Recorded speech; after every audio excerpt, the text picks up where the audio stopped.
প্রথম হলো কবর, প্রথম ঘাটি, তারপরে হাসর, তারপরে মিজান, তারপরে পুলসিরাত, তারপরে জান্নাত জাহান্নাম। কবর জীবন যার ভালো যাবে, মানুষ মারা যাওয়ার কয়েক মিনিটের মধ্যেই তার হিসাব নিকাশ ক্লিয়ার হয়ে যায়। কম্পিউটার যেমন চাপ দিলে 100 বছরের হিসাব নিকাশ ক্লিয়ার সেকেন্ডের মধ্যে বলে দেয়, তেমন আপনার কম্পিউটারের মধ্যে সব হিসাব লিখিয়ে রাখছেন কে? কিরামান কাতিবিনা ইয়ালামুনা মা তাফআলুন। কিরামান কাতিবিন সব কিছু হিসাব লিখে রাখতেছে। যখন মানুষ মারা যায়, কয়েক কবরটা দেওয়ার পরে কয়েক মিনিটের মধ্যে কম্পিউটারাইজ হয়ে যায়, তারপর আমলনামা চলে আসে, সে জান্নাতে যাবে না জাহান্নামে যাবে। যদি আমল খারাপ হয়, কবরের মধ্যেই সাজা শুরু হয়ে যাবে, আর আমল যদি ভালো হয়, কবরের মধ্যে আরাম হয়ে যাবে। বন্ধুরে, রুহ জগতে রুহটা জান কবজ করার পরে তখন তার কয়েক মিনিটের মধ্যে তার হিসাব নিকাশ ক্লিয়ার হয়ে যায়। যদি রুহটা ইল্লিনে যাওয়ার জন্য প্রযোজ্য হয়, সে ভাগ্যবান হয়, তার রুহটা ইল্লিনের দিকে চলে যায়, আর সে চলে যায়। আর যদি সে বদ রুহ হয়, বেনামাজি রুহ হয়, কম্পিউটারে টিপ দেওয়ার সাথে সাথে লাল বাতি জ্বলে উঠবে, ওই রুহটা সিজ্জিনের মধ্যে ফালানো হবে। আর আরশ থেকে গায়বী আওয়াজ আসবে, ওরে দুজকের সাথে একটা সুড়ঙ্গ বানায়া দে। যতদিন কবরের মধ্যে থাকবে, ও কবরে জাহান্নামের সাজা ভোগ করতে থাকবে।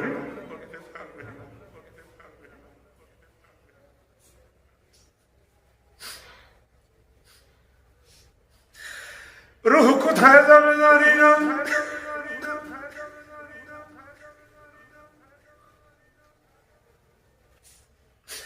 যতটুকু আমল করতেছি, আমল কি যথেষ্ট কিনা জানি না। যদি রুহটা সিজ্জিনে চলে যায়, জাহান্নামী হয়ে যাব। হাজার হাজার লক্ষ লক্ষ বছর থাকতে হবে জাহান্নামে। এক ওয়াক্ত নামাজ কাজা করলে 2,88,000 বছর। জীবনে তো কতই নামাজ কাজা করলাম, হিসাব নাই।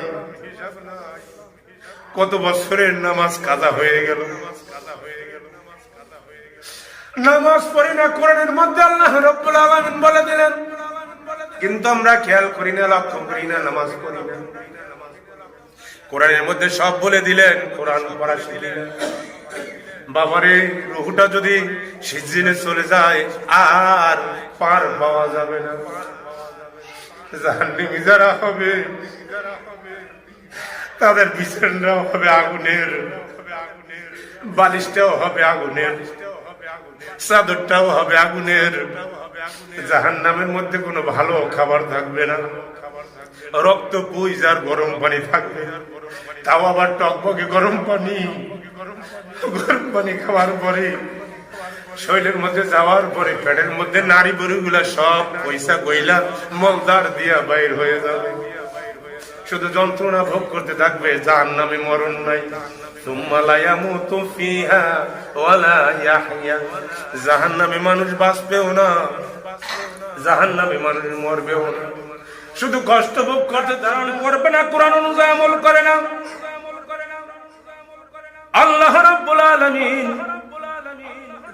হাসরের মাঠে তাদেরকে অন্ধ করে জাগাইবে। মাবুদ গো, আমার তো চক্ষু ছিল আল্লাহ, কিন্তু এখন চক্ষু কোথায়? কারণ কি? আল্লাহ রাব্বুল আলামিন বলবেন, দুনিয়াতে যেইভাবে তুই আমারে ভুলে গেছিলি, তোরে দুনিয়ায় পাঠাইছিলাম, যেইভাবে দুনিয়ায় আমাকে ভুলে গেছো, আমিও আজকে তোলে ওইভাবে ভুলে গেলাম। দুনিয়ায় তোকে পাঠাইছিলাম, তোর জন্য কোরআন নাজিল করছিলাম, কোরআন খুললেও দেখো নাই তুই অন্ধ ছিলি। কোরআন না দেখাই মানে অন্ধ। সূরা বাকারার 7 নম্বরের মধ্যে আল্লাহ রাব্বুল আলামিন বইলা দিবেন, খতামাল্লাহু আলা কুলুবিহিম ওয়া আলা সামঈহিম ওয়া আলা আবসারিহিম গিশাওয়া ওয়া লাহুম আযাবুন আযীম। কলবের মধ্যে এমন মোহন মাইরা দিছে, চক্ষু দিয়া দেখে না, চোখের মধ্যে পর্দা পড়ে আছে। আল্লাহ যে তার জন্য কোরআন নাজিল করলেন, একটু খেয়ালও করে না। আল্লাহ কেন দুনিয়াতে পাঠাইলেন? কান দিলেন, মসজিদের মাইকের আওয়াজ, কানের শব্দ, এই ওয়াজ নসিহত সব তার কানে ঢোকে, কিন্তু সে খেয়াল করে না। সে কেন খেয়াল করে না? কারণ কি? ওই যে কলবের মধ্যে মোহর মেরে দিয়েছে। আল্লাহ রাব্বুল আলামিন এই মোহর মারার কারণে সে কিছুই শুনতে পায় না, কারণ সে খাস দিলে তওবা করে নাই, শুধু গুনাহ করছে। যেখানে যায় শুধু গুনাহ করে, যেখানে যায় শুধু গুনাহ করে। গুনাহ করতে করতে এমন গুনাহগার হয়ে গেছে, তার কথাগুলো আল্লাহ শোনে না, তার ডাক আল্লাহ শোনে না। সে যে আল্লাহর ডাকে সে শুনতে পায় না, তার কলবের মধ্যে এমন মোহর মাইরা দিছে, সে আর কিছুই দুনিয়ার শুনতে পায় না। মসজিদের ডাক শুনতে পায় না, আল্লাহর কালাম শুনতে পায় না, ভালো কথা শুনতে পায় না, তার শুধু গুনাহ করতে মন চায়। আল্লাহ রাব্বুল আলামিন বলেন, মাসালুল ফারিকাইনি কাল আ'মা ওয়াল আসাম্মি ওয়াল বাসীর ওয়াস সামিঈ হাল ইয়াস্তাউইয়ান।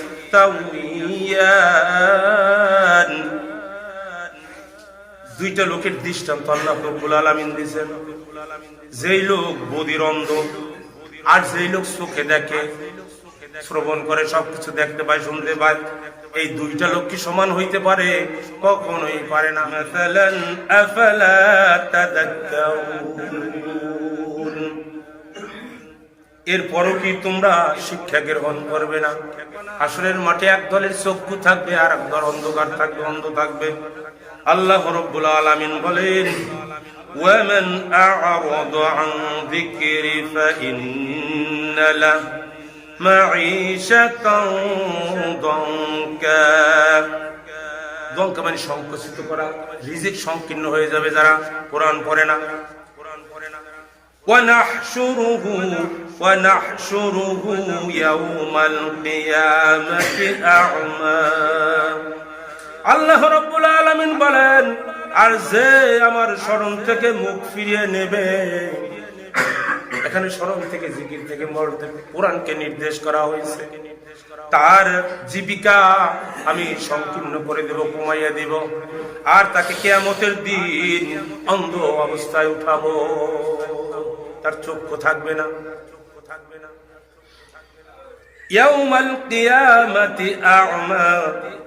ইয়াউম মানে দিনের, কিয়ামত মানে কিয়ামতের দিনের, আ'মা মানে হলো অন্ধ। কিয়ামতের দিন অন্ধ অবস্থায় থাকবে সেই লোক কোরআন পড়বে না।